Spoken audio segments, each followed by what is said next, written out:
I think we all seen what's going on Xiaohongshu, aka Red Nose, right now, right? And it's the first time that American people and Chinese people are communicating with each other with no barrier between them, and they found that a lot of things they heard about each other are completely wrong. I am an authentic Chinese and I live in Canada for over 14 years. I'm going to talk about the three biggest lies I often see online about China. Number one, social credits. This is so fucking stupid. You guys don't actually believe that there is a hidden score for everybody born in China, and the government is gonna track you and mark you, and once your score go negative and you sentenced to death? What? I have never ever heard about this thing in my life. It's so funny to see so many Westerners actually believe in that. Just stop playing the jokes about social credit plus 10. It's not funny. And speaking of social credit, I know America and Canada have social scores. If your social score is low, you cannot get a mortgage, you cannot buy a car, you cannot get a rent. This is literally invented in the West. There's no such thing called social credit in China. No. Number two, Xinjiang concentration camp. This is a blatant lie. There's no such thing called Xinjiang concentration camp. And we do not force labor them to pick cottons in the field. There's no such thing. And the fact is, it's actually opposite. The ethnic minority have way more advantage than me, which is ethnic majority, Han people in China. In Xinjiang province, if you go to the college entrance exam, they only need to get half of the scores to go to the top universities in China. And if you are ethnic minority, you have bonus marks and plus half of the score line. What? And yet, you guys are saying they are forced labored? Do you see how many machines working in the field in China? How advanced are the machines? Do you know Chinese are using drones for harvesting, for fertilizing, for everything in the field?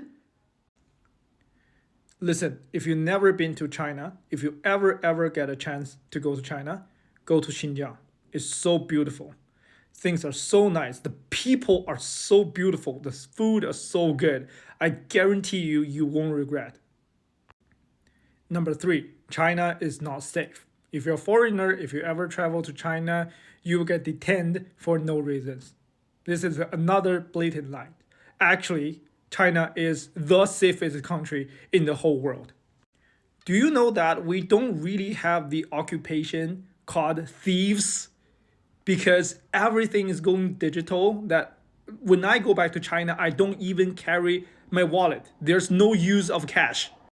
You only need your phone for everything. You go on the bus, you go on a subway, you go to the hotel, your ID is on your phone, it's okay. You don't need to bring anything. So if your phone is out of power, you can just rent a portable charger for 30 cents per hour. And if you are a thief in China, even if you steal a phone, what you can do with it? You cannot unlock it. So there's no such thing called thieves in China. It's just so safe. And people be like, oh, there are cameras everywhere. Do you know where has the highest camera density in the whole world? London. The cameras are only in the public spaces for security reasons.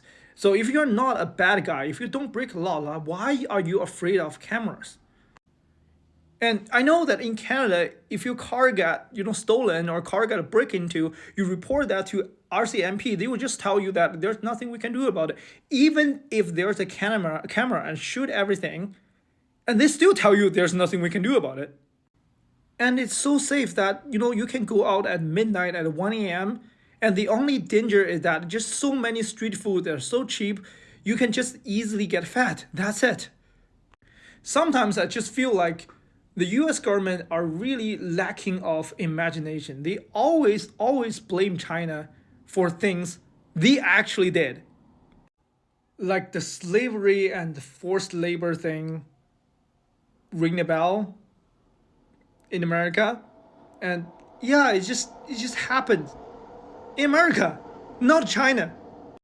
And that the Chinese government are spying on you and stolen your data. Why it sounds like Facebook. Snowden, do you guys remember him? As a Chinese, I really, really welcome all the Westerners to go to China and travel and see it yourself with your own eyes. It's not hard to get a visa. Just go. It's cheap. And people are so warm and so kind and so welcoming. You find out.